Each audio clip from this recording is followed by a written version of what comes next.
नमस्कार. तर सकाळी श्रीसाठी मी लापशी बनवली होती सकाळच्या नाश्त्याला आणि माझ्या नवऱ्याची पण इच्छा झाली की माझ्यासाठी पण लापशी बनव. तर मग काय त्यांची इच्छा कशी काय मोडणार म्हणून घेतली करायला. अगदी त्यांच्यापुरतीच करायची होती म्हणून 2 ते 3 चमचेच मी लापशी घेतली फक्त. ती चांगली धुवून घेतली आणि कुकरमध्ये 1 चमचा तूप घेऊन त्याच्यात 2 ते 3 बदाम मी चांगले परतून घेतले कारण बाकीचे ड्रायफ्रूट्स अवेलेबल नव्हते खरं. बदाम झाल्यानंतर मी नंतर लापशी टाकली. ती पण छानपैकी परतून घेतली.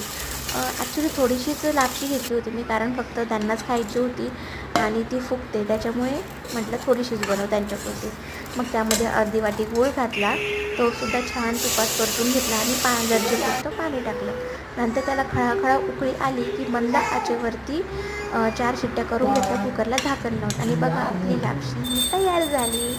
आणि आज कोइन्सिडेंटली आमच्या काळाराम मंदिरामध्ये म्हणजे नाशिकच्या काळाराम मंदिरामध्ये कौशल्या मातेचं डोहाळे जेवण होतं म्हणजे ओटी भरण्याचा कार्यक्रम होता आणि योगायोगाने मी सुद्धा आज लापशी बनवली होती. म्हटलं चला देवाला नैवेद्य दाखवू.